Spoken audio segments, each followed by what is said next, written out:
بسم اللہ الرحمن الرحیم۔ السلام علیکم ناظرین، یوں تو اللہ رب العزت نے جنت انسانوں اور بالخصوص مسلمانوں کے لیے بنائی ہے، مگر بعض روایات کے مطابق دنیا کی تاریخ میں کچھ ایسے مخصوص جانور بھی گزرے ہیں جو اللہ کے مقرب بندوں کے ساتھ نسبت کی وجہ سے کل بروز محشر اللہ رب العزت کے حکم سے جنت میں داخل کیے جائیں گے۔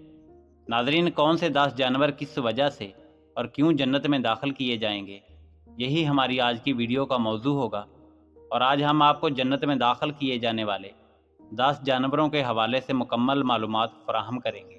مگر ویڈیو میں آگے بڑھنے سے پہلے اگر آپ ہمارے چینل پر نئے ہیں تو برائے مہربانی ہمارے چینل دا مسلم گائیڈنس کو سبسکرائب کریں، جہاں آپ کو بالخصوص اسلامک ہسٹری اور بالعموم دنیا بھر کی منفرد معلومات پر مبنی ویڈیوز ملتی رہیں گی۔ نمبر 1، حضور نبی اکرم صلی اللہ علیہ وآلہ وسلم کی اونٹنی القصوہ۔ ناظرین، قصوہ نبی کریم صلی اللہ علیہ وآلہ وسلم کی اونٹنی کا نام تھا۔ یہ وہی اونٹنی تھی جس پر سوار ہو کر نبی کریم صلی اللہ علیہ وآلہ وسلم نے مدینہ منورہ کی طرف ہجرت فرمائی تھی۔ یہ وہی اونٹنی ہے جس کے اوپر میدان عرفات میں واقع ایک پہاڑ جبل رحمت، جسے جبل عرفہ بھی کہا جاتا ہے، میں نبی کریم صلی اللہ علیہ وآلہ وسلم نے حجۃ الوداع کے موقع پر خطاب کیا تھا۔ میدان عرفات میں جس جگہ یہ اونٹنی کھڑی ہوئی تھی وہاں ایک سفید لو نصب ہے۔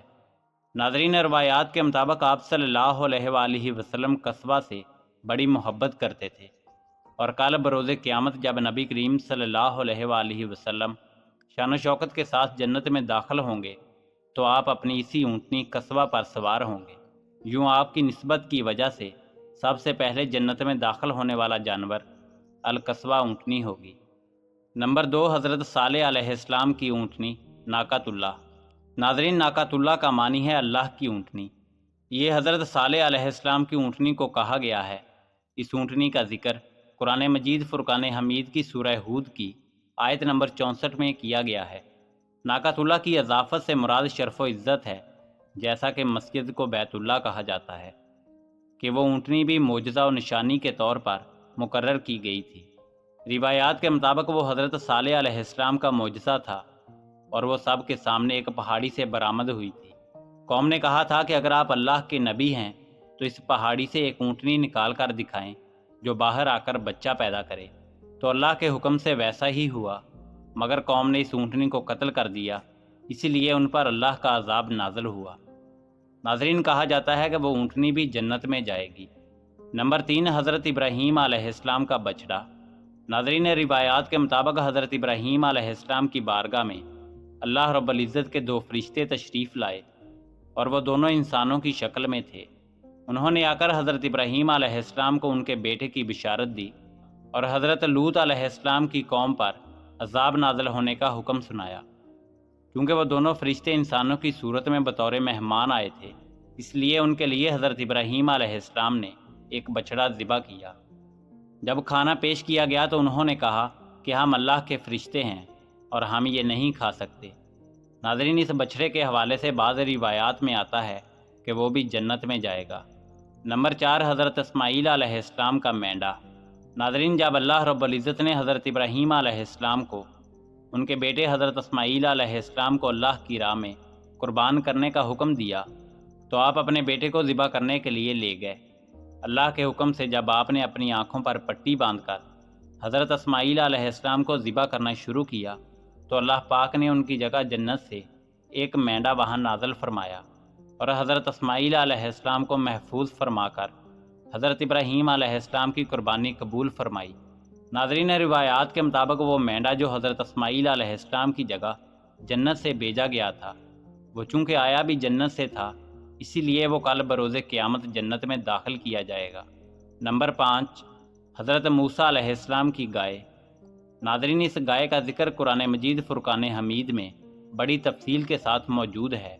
سورہ بقرہ اسی گائے کے نام پر ہے۔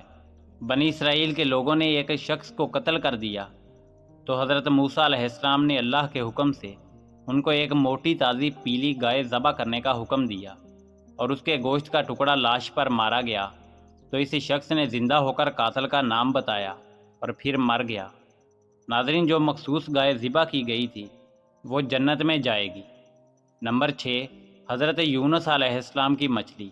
ناظرین، حضرت یونس علیہ السلام اپنی قوم کو اللہ کے عذاب نازل ہونے کا پتہ بتا کر وہاں سے چلے گئے۔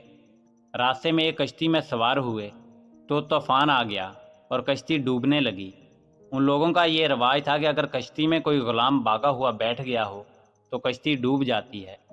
کشتی والوں نے کہا کہ لگتا ہے کشتی میں کوئی غلام اپنی قوم سے باغا ہوا ہے، اسے سمندر میں ڈال دو۔ قرا ڈالا گیا تو 3 مرتبہ حضرت یونس علیہ السلام کا نام آ گیا۔ آپ کو لوگوں نے سمندر میں پھینک دیا تو اللہ نے ایک مچھلی کو حکم دیا کہ میرے نبی کو نگل لو اور یہ تمہاری خوراک نہیں، اسے اپنے جسم کے اندر محفوظ کر لو۔ ناظرین، روایات کے مطابق آپ اس مچھلی کے پیٹ میں 40 دن تک زندہ رہے۔ بعض روایات میں 3 دن بھی لکھا ہوا ہے، مگر جس مچھلی نے آپ کو پیٹ میں محفوظ رکھا اس مچھلی کے حوالے سے روایات میں آتا ہے کہ کل بروز قیامت اسے بھی جنت میں داخل کیا جائے گا۔ نمبر 7، حضرت عزیر علیہ السلام کا گدھا۔ ناظرین، حضرت عزیر علیہ السلام اللہ رب العزت کے نبی تھے۔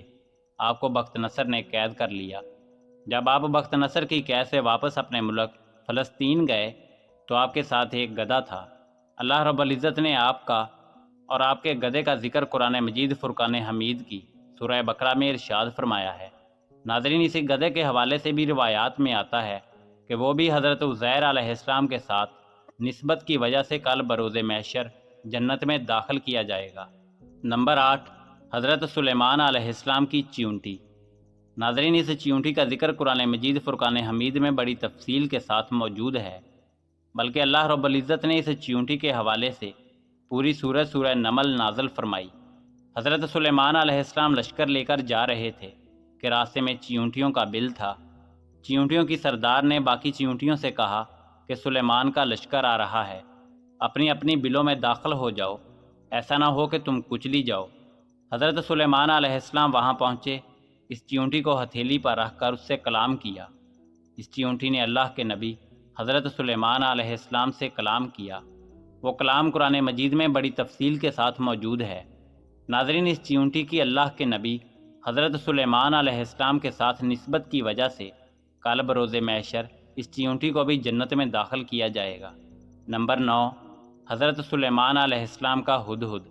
ناظرین، حضرت سلیمان علیہ السلام پوری دنیا کے حاکم اور حکمران تھے اور بادشاہ تھے، اور آپ کا حکم تمام انسانوں بلکہ چرند پرند پر بھی چلتا تھا۔ حضرت سلیمان علیہ السلام نے پیغام رسانی اور پانی تلاش کرنے کے لیے ایک پرندہ ہدہد مقرر کر رکھا تھا جو آپ کے ساتھ چلتا تھا، اور جہاں بھی آپ جاتے تھے وہ پانی تلاش کیا کرتا تھا۔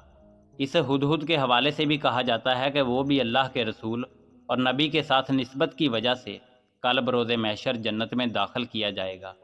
نمبر 10، اصحاب کہف کا کتا۔ ناظرین، اصحاب کہف کے کتے کے حوالے سے بہت سی روایات میں آتا ہے کہ وہ بھی جنت میں داخل کیا جائے گا۔ اصحاب کہف جب دقیانوس سے بھاگ کر دوسرے ملک گئے تو ان کے ساتھ ایک کتا بھی تھا جو ان کے پیچھے پیچھے جا رہا تھا۔ روایات میں آتا ہے کہ اصحاب کہف نے کافی کوشش کی کہ وہ کتا ان کا ساتھ چھوڑ دے، مگر اس کتے نے اصحاب کہف کا ساتھ نہیں چھوڑا۔ ان کو ڈر تھا کہ یہ کتا بھونکے گا اور ہم پکڑے جائیں گے، مگر وہ کتا خاموشی سے ان کے ساتھ چلتا رہا، اور جس غار میں وہ سوئے رہے وہ کتا اس غار کے دہانے پر سو گیا، اور ان اصحاب کہف کے ساتھ وفاداری کی وجہ سے اس کتے کو تاریخ میں کافی مقام حاصل ہے، اور اس حوالے سے روایات میں آتا ہے کہ وہ کتا بھی کل بروز محشر جنت میں داخل کیا جائے گا۔ ناظرین، جنت میں داخل کیے جانے والے جانوروں کے حوالے سے کسی بھی حدیث یا مسند دلیل کے ساتھ یہ بات موجود نہیں کہ واقعی یہ سب جانور جنت میں داخل کیے جائیں گے، بلکہ روایات کو جوڑ کر یہ بات واضح کی گئی ہے کہ بعض جانور، جیسا کہ 10 جانور جن کا ذکر ہم نے آپ کے سامنے کیا، ان کو کل بروز محشر جنت میں داخل کیا جائے گا۔ ناظرین، اسی امید کے ساتھ اجازت دیجیے کہ آپ کو ہماری ویڈیو پسند آئی ہوگی۔ ملتے ہیں بہت جلد ایک نئی معلوماتی ویڈیو کے ساتھ۔ دیکھتے رہیے دا مسلم گائیڈنس۔ اللہ رب العزت آپ کا حامی و ناصر ہو۔